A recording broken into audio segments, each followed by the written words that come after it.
are watching खबर face to face. दर्शकों, स्वागत है आपका खबर फेस टू फेस में। मैं ज़ीशान आज़मी। आज की ताज़ा खबर देखने से पहले हमारे चैनल को सब्सक्राइब कीजिए और बेल आइकन दबाना ना भूलें ताकि आपको डेली अपडेट तुरंत मिल सके। आइए देखते हैं आज की ताज़ा खबर। इन लोगों ने बेरोजगार बनाया और युवतियों को देने का यहाँ पर, इसलिए तालियां बजाकर जोर से उनका स्वागत आप सब करिए। हमारे राष्ट्रीय अध्यक्ष आदरणीय दवाखान्यात गेलेला माणूस सरळ जातो पण आडवा होऊन येतो, पैसे नाही आणि म्हणून आपला उपचार ते गरजू लोकांना महाराष्ट्रामध्ये आज की इस चुनावी सभा में और नाना पटोले जी, उपस्थित नेता और कार्यकर्तागण और मंच पर बैठे हुए सभी नेतागण, क्योंकि सभी गारंटी ने तो उन्होंने बोल दिया, मुझे एक ही गारंटी आपसे लेना है, आप सभी मिल के बाद ये मीटिंग खत्म होगी तो मैं आपके सामने जो आज 5 गारंटी हमारे बड़ा सोच समझकर उन्होंने रखा है, बहुत गहन अभ्यास करके महाराष्ट्र के भलाई के लिए दी है।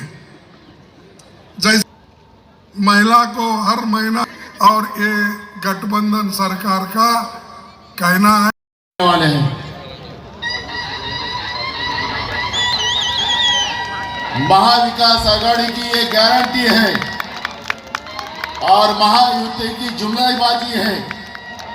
ये भी महाराष्ट्र की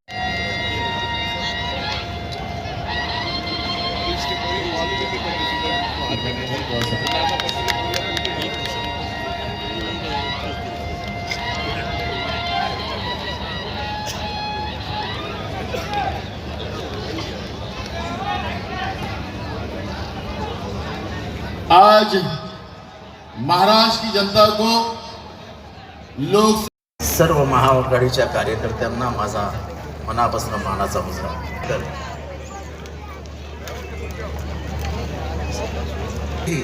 हे तिघही व्यासपीठावर येत आहेत।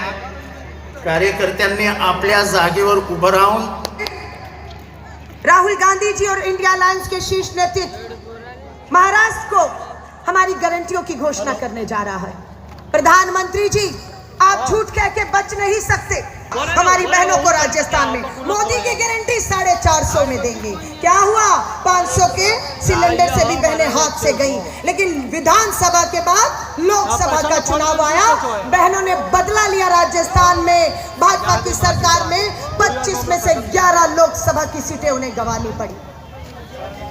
आज महाराष्ट्र में भी लोकसभा का चुनाव हुआ, महाराष्ट्र में भी लोकसभा का चुनाव हुआ।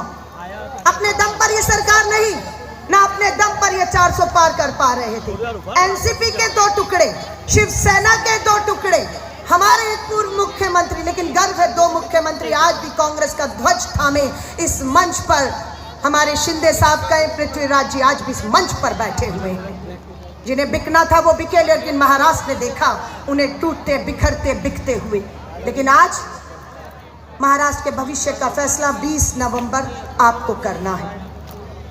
मैं हर एक को कहूंगी, हिंदू मुस्लिम की बात हो रही है, बांटने की बात हो रही है, नफरत मोबलिया दीजिएगा। इतने सालों में बेरोजगारी महंगाई का कोई हल नहीं। मंदिर बांटा, मस्जिद बांटी। आए हुए तमाम नेता, यहाँ बैठे हुए तमाम दोस्तों, साथियों, भाइयों और बहनों, हंगामा खड़ा करना मेरा मकसद नहीं। मेरी कोशिश है सूरत बदलनी चाहिए। मेरे सीने में ना सही तो तेरे सीने में सही हो कहीं नहीं चाहिए। नौजवान साथियों, जब इस सरकार का जोर जुल्म बढ़ने लगा तो पूरे देश के नेताओं ने तय किया कि इंडिया अलायंस बनेगा। अब की बार 400 पार, अब की बार 400 पार। और मुझे बधाई देता हूं मैं तमाम इंडिया अलायंस के साथियों को, जनता को, कि जिन्होंने कहा था अब की बार 400 पार, ऐसे मुंह के बल गिरे कि 240 पर आकर रुक गए। 10 साल में पार्लियामेंट में कोई बिल फेल नहीं हुआ। मुबारकबाद इंडिया अलायंस को कि जब 10 साल बने प्राइम मिनिस्टर तो जो पहला बिल आया वो भी फेल हो गया। दोस्तों, साथियों, ये चुनी हुई सरकार नहीं है। ये सरकार डरा धमका और धोखे वाली सरकार है। ये डेमोक्रेटिक सरकार नहीं है। ये डरा में हमने जिस तरह से इंडिया अलायंस बनाकर 400 पार वाले को 240 पे लाया, अब की बार ये संकल्प लो कि इस देश की संस्कृति को, इस देश के संविधान को बचाने के लिए हम इतना मेहनत करेंगे, इतना कष्ट करेंगे कि अब की बार वो सरकार दूर दूर तक नजर न आने पाए। 145 की बात तो दूर की है, उसके नजदीक कम से कम 70-75 से ऊपर ना जाने पाए। संकल्प है कि नहीं, बोलो।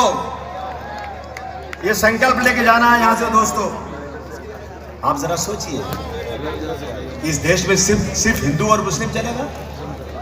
अरे ये देश इसलिए सुंदर है कि हिंदू, मुस्लिम, सिख, ईसाई, पारसी सभी इस देश के हैं सिपाही।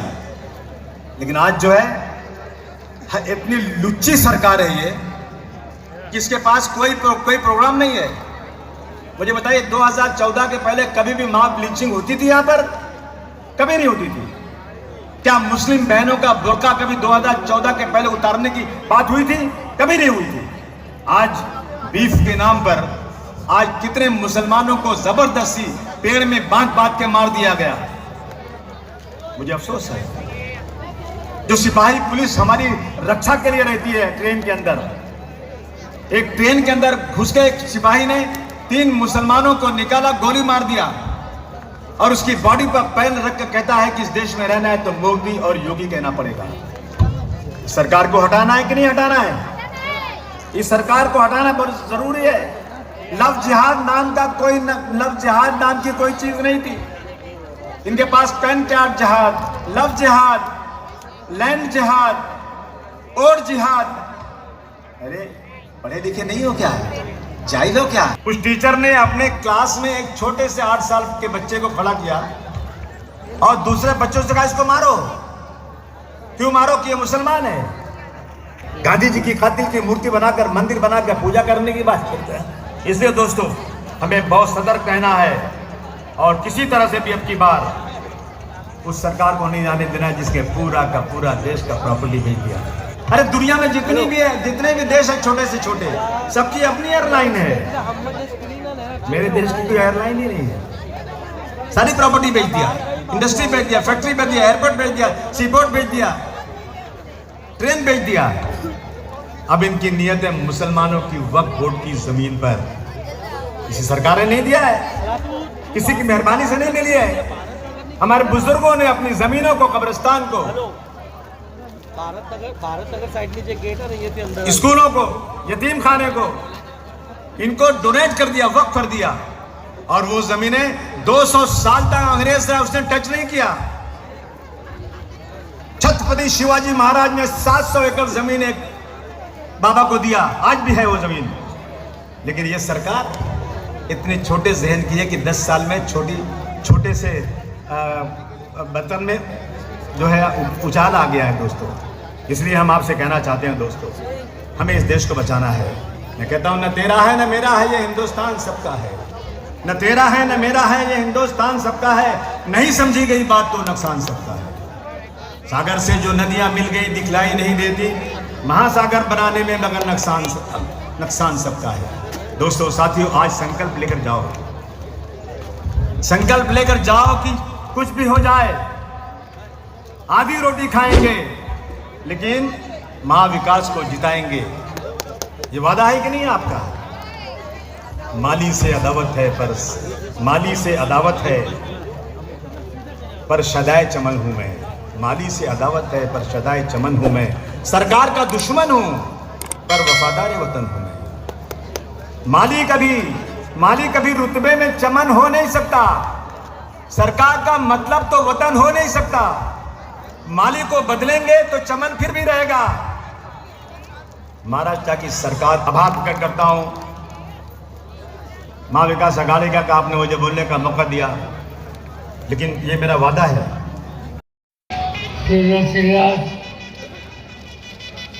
तुम्हाला सगळ्यांचे आभार मानायचे. 6 महिन्याच्यापूर्वी देशाच्या लोकसभेची निवडणूक झाली. महाराष्ट्राची ही शक्ती आज देशाच्या संसदेमध्ये बैठे ना सब लोग. महाराष्ट्राच्या विधानसभेची निवडणूक आली. हे राज्य तसंच चालायचं, तसंच चालवायचं, साथ में जाएंगे. त्याचा निकाल घेण्याची ही वेळ आली. आर्थिकदृष्ट्या शक्तिशाली राज्य देशामध्ये महाराष्ट्राच्या या क्षेत्रामध्ये 1 नंबर आज भाजप शेखर है, उसके नाम पर ठीक जगह जगह पे जमीन देने का काम हो रहा है. आज मुंबई के विकास के लिए अलग नियम, आप और अडानी के लिए अलग नियम बनाने का काम हो रहा है. हम देख रहे हैं कांजूरमार्ग हो, भांडुप हो, विक्रोली हो, बुलुंड हो, देवनान का डंपिंग ग्राउंड हो, जकात नाके हो या बलाड मालवनी की जमीन हो, ये सभी जमीनें उनको देने का सरकार ने जो है वो निर्णय लिया गया. की बात हो रही है. आज मालवनी जल रहा है, आज धारा भी जल रहा है, उसकी लूट हो रही है. आपको आना होगा और इस नहीं है, ना ट्रेन में सेफ है, ना बच्चियां स्कूल में सेफ है. सेफ्टी का तो बहुत बड़ा विषय है. 64,000 महिलाएं हैं जो लापता है, जिनके बारे में बार बार हम सवाल पूछ रहे हैं. बलात्कारों की घटना में, एट्रोसिटी की घटना में बढ़त हुई है और शक्ति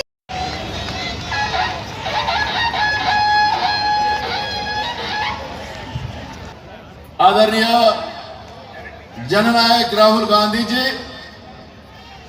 आदरणीय शरद पवार महाराज के प्रतिमा को माल्यार्पण कर शिवशाही की सरकार, जनता की सरकार को माल्यार्पण कर ये पंचसूत्री हम महाराष्ट्र की जनता को देंगे. आदरणीय पवार साहेब, आदरणीय खरगे साहेब, व्यासपीठावरील सर्व, आपल्याकडे चांगले ॲटम बॉम्ब आहेत आणि पलीकडनं तडतड्या फुलबाज्या फुसकुल्या वगैरे काय सुरू आहे, चालू द्या. 23 तारखेला आपल्याला विजयाचे फटाके फोडायचे. हे पहिलं बघा, मुंबऱ्यामध्ये आहे. हमारी सरकार थी, इंडिया गठबंधन की सरकार थी, और उस सरकार को आपके आंखों के सामने आपसे छीनी जा रही है. पूरी दुनिया जानती है 1 लाख करोड़ रुपए की जमीन आपकी आंखों के सामने, दुनिया की आंखों के सामने 1 अरबपति को दी जा रही है. आपके जो प्रोजेक्ट्स थे, चाहे वो एप्पल आईफोन की फैक्ट्री हो, चाहे वो हवाई जहाज बोइंग का, आप शर्ट खरीदोगे उतना ही पैसा आपके जेब से जाएगा जितना अदानी के जेब से जाएगा. यह जीएसटी की सच्चाई है. सब जगह इनडायरेक्ट टैक्स लगता रहता है आपके कंधों पे. बैंक अकाउंट में महाराष्ट्र की महिलाओं को 3,000 रुपए सीधा खटाखट बंद कमरों में बनते थे. ब्यूरोक्रेट सवाल चुनते थे, मगर हिंदुस्तान के इतिहास में पहली बार तेलंगाना में और जनता से पूछा, दलितों से, आदिवासियों से, पिछड़े वर्ग के लोगों से, महिलाओं से, कि कौन से सवाल पूछे जाने चाहिए.